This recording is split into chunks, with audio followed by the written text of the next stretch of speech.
তো hi hello গাজল এবং মালদাবাসীরা, যারা ভাটরাবিল চেনো জানো, ভাটরাবিলে যারা গেছো, তো এটা হচ্ছে কি জায়গাটার নাম জানো কি? এটা হচ্ছে রানীগঞ্জের ঈশ্বরগঞ্জ। হ্যাঁ, তো এখানকার যে জলগুলো সেগুলো কিন্তু ভাটরাবিলে যায়। আমি জানতাম না, সেটা আজকে জানলাম। এই যে গাইস, মানে ক্যামেরা তো নিয়ে এসেছি, কিন্তু ক্যামেরার সাথে যে মেমোরি নিয়ে আসতে হয় সেটাই গেছি ভুলে। এটা গোটাটাই একদম একটা বিলের মতো ধরে নাও।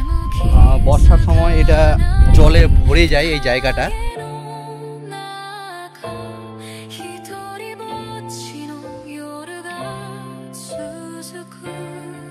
নমস্কার, হাই হ্যালো বন্ধুরা, কেমন আছো? তো আজকে আমরা বাড়ি থেকে বেরিয়ে পড়েছি। আমরা যাচ্ছি আজকে রানীগঞ্জে। আর রানীগঞ্জে এখনও পৌঁছায়নি, পৌঁছাতে অনেকটা লেট হবে। এখন আমরা একটা খুব সুন্দর ব্রিজ পার হচ্ছি। প্রথমে হয়তো গোডাং না কি আছে গ্রাম, ওইখানে যাব। আর আশেপাশে যা দেখতে পাচ্ছি তোমাদের সঙ্গে শেয়ার করব, ভালো ভালো দৃশ্যগুলো যতটা পারি। আর আমাদের আজকে টার্গেট একটাই, যে গ্রামীণ বিষয়টা আজকে আমাদেরকে তুলে ধরতে হবে।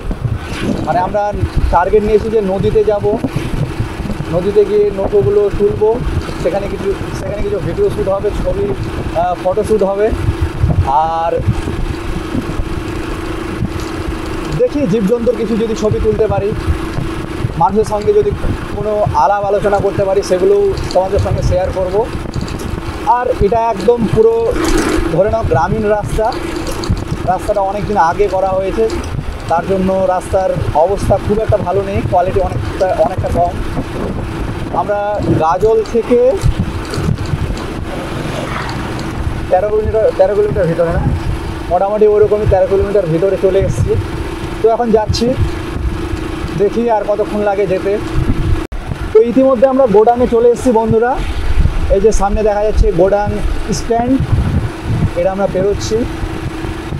আর আমাদের মেন ডেস্টিনেশন যেহেতু রানীগঞ্জ, তাই টার্গেট নিয়েছি যে রানীগঞ্জে গিয়ে থামবো। রানীগঞ্জ স্ট্যান্ডটা একটু দেখাবো, ব্যাস দেখি আর কি দেখাতে পারি। এখানে এই জিনিসটা আমাকে খুবই বাজে লাগে। আমাদের সঙ্গে একটা বিষয় শেয়ার করতে চাই। মানে এটা আমি অনেক জায়গায় দেখেছি, আমি যেহেতু বাইক চালাই, মানুষজন যতই নিজের সাইডে থাকুক, অনেকেই না দেখে রাস্তা পার হয়, কিন্তু আমার মতে এটা একদমই করা উচিত নয়। আপনারা যতই নিজের সাইডে থাকুন, কিন্তু রাস্তা যখনই পার হবেন, চেষ্টা করবেন ডান দিকে অথবা বাম দিকে, দুদিকেই লক্ষ্য করে রাস্তা পার হওয়া। এটা আপনারা চেষ্টা করবেন, কারণ অনেক সময় কিছু মানুষের জন্য কিন্তু অ্যাক্সিডেন্ট হওয়ার চান্স থেকেই যায়। এটা আপনারা কখনোই করবেন না। চেষ্টা করবেন দুই সাইডেই লক্ষ্য করে রাস্তা পার হওয়ার। সামনে একটা বিশাল বড় কালী উঠে, জানি না কত হাতের, কিন্তু অনেক বড়ই। তো কালী পুজোর সময় সেখানে বিশাল বড় মেলা হয়।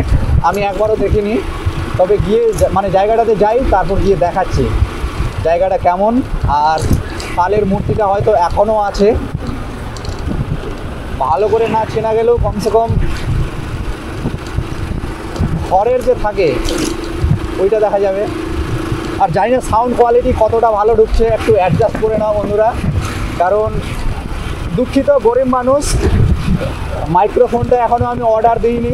আর একটা যেটা আমার কাছে মাইক্রোফোন আছে, সেটার তারটা অনেকটা বড়, যার জন্য অনেকটা ঝামেলাও লাগছে। ওই জন্য আমি নিয়ে তো এসেছি, কিন্তু অ্যাড করিনি, এখনও কানেকশন করিনি। আর এটা যেহেতু আশ্বিন মাস, আর এই আশ্বিন কার্তিক অঘ্রাণ এগুলো মাসে মানে ঘুরে দারুণ মজা। আর বিশেষ করে দুর্গাপুজোর সময়টা, দুর্গাপুজো আসার আগে আগে যে ফিলটা হয় মনের মধ্যে, সেটা কিন্তু একেবারে অসাধারণ। তো আমরা খুব সুন্দর একটা জায়গা পেরিয়ে যাচ্ছি ইতিমধ্যে। আর বেশি দূরে হয়তো না, আমাদের কালী মন্দির। এটা আড্ডা দেওয়ার ভীষণ খুব সুন্দর একটি জায়গা। এখানে অনেকজনই আড্ডা দেয় বিকেলবেলা করে। খুব সুন্দর একটি রাস্তা, কিন্তু রাস্তার অবস্থাটা একটু খারাপ। রাস্তার ধারে ধারে যে গাছগুলো সেগুলো সত্যি খুব ভালো লাগছে। এটা হচ্ছে কমলডাঙ্গা, আর এটা হচ্ছে দেখা যাচ্ছে কই দেখা তো একটু পরে আমি জুম করে দেখাচ্ছি আরো ভালো মতো করে। এখানে বিশাল একটা মেলা হয়, যাই হোক হালকা পাতলা করে চেনা যাচ্ছে। ওয়াও, বাহ, ঠিক আছে, আমরা আমাদের ডেস্টিনেশনে যাই।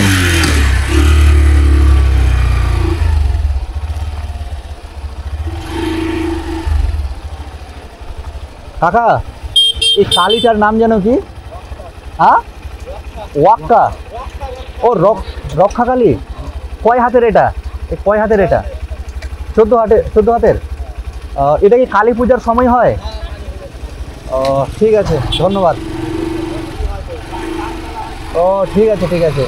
তো এটা হচ্ছে রক্ষা কালী, আর এটা একেবারে কালী পুজোর সময় হয়। 14 হাতের কালী। এখানে ভীষণ মানে বিশাল বড় একটি মেলা হয়, সেখানে গানও হয়, অনেক কিছু হয়। তো যাই হোক, যতটুকু জানলাম সেটা শেয়ার করলাম। আরে বাবা, আজকে রৌদ্র ভালোই আছে, সারাদিন দারুণ গরম দিয়েছে। আর একটা জিনিস নেই, সেটা হচ্ছে মেঘ। এই আকাশে যে সাদা সাদা মেঘগুলো ভেসে বেড়ায় সেগুলো আজকে দেখা যাচ্ছে না। সেগুলো যদি দেখা যেত তাহলে ভিডিওর কোয়ালিটি আরও দারুণ আসতো, কারণ মেঘ থাকলে কিন্তু ভিডিও কোয়ালিটি মানে ভিডিওটা দেখতে আরও ভালো লাগে। তো যাই হোক, কপাল খারাপ, সব দিনই সব পাওয়া যায় না চাইলেও। আর আমাদের প্ল্যানিংটা একদম হঠাৎ করে দুজনে মিলে বেরিয়ে পড়লাম। ওই ওয়াও।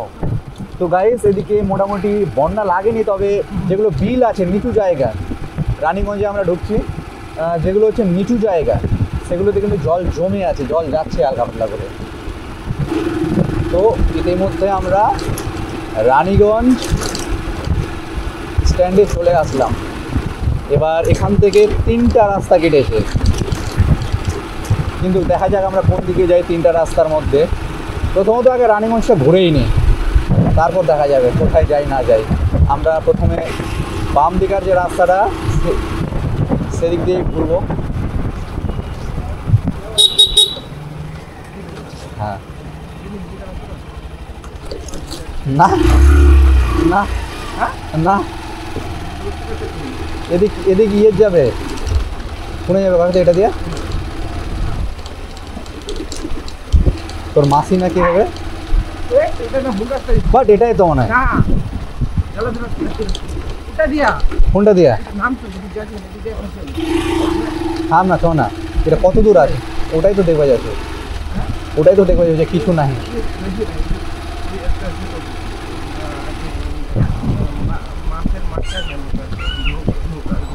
ও এদিক না, এদিক দেখার মতো কিছু নাই তো, এদিকে বলে দেখার মধ্যে কিছু নাই। তো আমরা বাইকটা ঘুরিয়ে নিই। ভিডিওটা চলছে না? না চলুক না, তাহলে কোন দিক যাম? বাম দিক নাকি?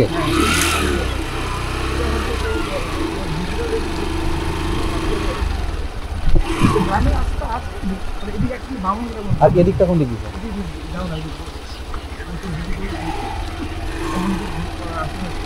আচ্ছা, এই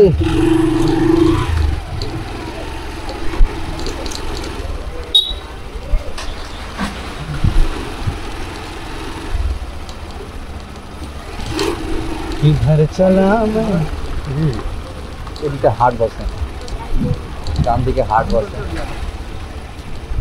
এদিকে বাম দিক দিয়ে। আর এটা তোর যাবে মনে হয় আলামপুরের দিক না, সোজা যে রাস্তাটা চলে গেল ওটা হচ্ছে আলামপুর।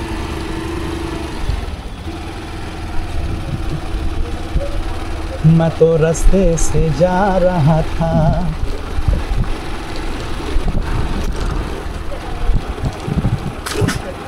এটা তাহলে এখন কোন গ্রামের দিক, কোন দিক যাবে? জায়গাটার নাম ভাত করে না। তুই যদি এদিক দিয়ে যাওয়া যায় বুঝা বলো, তাহলে নদীর যাবো। এদিক দিয়ে গেলে নদীর যাবো, বাম দিক দিয়ে গেলে নদীর যাবো। এদিক দিয়ে সুন্দর অপশন আছে নদীর যাওয়ার, তারপর তোর যে পার্কটা আছে টাইগার হিল যে পার্কটা আছে।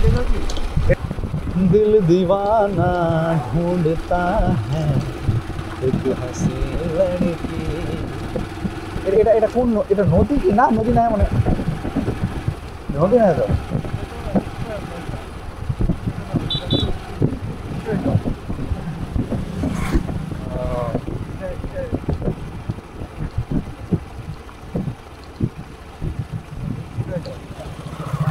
থাম এখানে কিছু ভিডিও শুট করা যাক। থাম ডিএসএলআরটা বাইর কর। এই যে গাইস মানে ক্যামেরা তো নিয়ে এসেছি কিন্তু ক্যামেরার সাথে যে মেমোরি নিয়ে আসতে হয় সেটাই গেছি ভুলে। মানে আমি মানে আমি বিছানায় সব কিছু রেডি করে রেখে এবার হয়তো ব্যাগে পুরবো কিন্তু সেটাই ভুলে গেছি। তাড়াহুড়ার কোনো ব্যাপার আমি করিনি কিন্তু জানি না কেন ভুলে গেছি।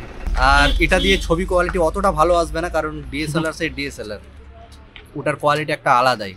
তো যাই হোক কিচ্ছু করার নাই, খুব দুঃখে আছি, দুঃখের মধ্যেও সুখ খুঁজছি।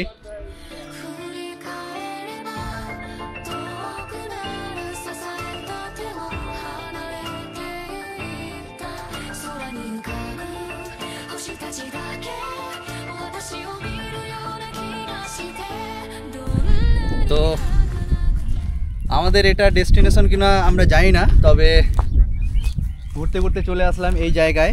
এটা গোটাটাই একদম একটা বিলের মতো ধরে নাও। বর্ষার সময় এটা জলে ভরে যায় এই জায়গাটা।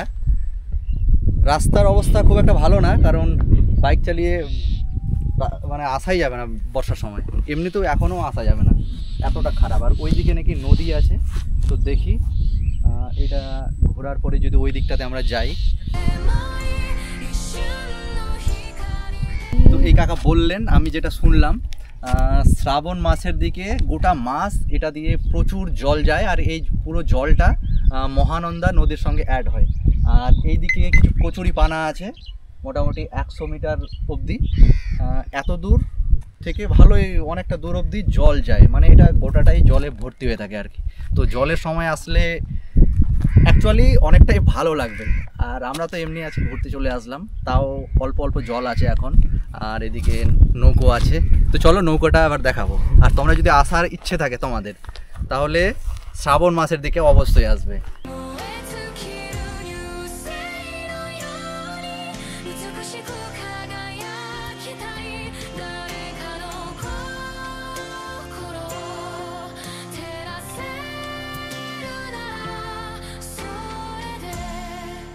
তো হাই হ্যালো গাজল এবং মালদাবাসীরা, যারা ভাটরাবিল চেনো জানো, ভাটরাবিলে যারা গেছো, তো এটা হচ্ছে কি জায়গাটার নাম জানো কি? এটা হচ্ছে রানীগঞ্জের ঈশ্বরগঞ্জ। হ্যাঁ, তো এখানকার যে জলগুলো সেগুলো কিন্তু ভাটরাবিলে যায়। আমি জানতাম না, সেটা আজকে জানলাম। তো এখানে কিছু দাদা ভাইরা আছে দাঁড়িয়ে, এদের কাছে জিজ্ঞাসা করলাম। এটা গোটাটাই জলে ভরে যায়, গোটাটাই জলে ভরে যায়। আর এখানে পিকনিকও হয় নাকি যখন জল ভরে যায়। এবার কেউ যদি শখে যদি ভাবে যে নৌকো নিয়ে একটু ঘুরে আসবো, তো টাকা পয়সা লাগে কিছু? হ্যাঁ লাগবে। ও, তো কিছু টাকা পয়সা লাগে, মানে সেম আর কি ভাটরাবিলে যেগুলো হয় এখানেও ওই একই কাজ হয়। তো চলে আসলে আসতে পারো সেই সময়। হার্ডওয়ার্ক কাকে বলে, যে হার্ডওয়ার্ক করে আসছে। হ্যাঁ, প্রচণ্ড হার্ডওয়ার্ক করে আসছে, প্রচণ্ড হার্ডওয়ার্ক করে আসছে, খুব পরিশ্রম করে। রাস্তাটা খুব সুন্দর রাস্তা হচ্ছে, খুব বাজে রাস্তা, কিন্তু এই যে ঘুরে বেড়াচ্ছি, ঘোরার যে একটা মজা, সেই রাস্তা খারাপ হোক আর ভালো ও মজা না সাজা।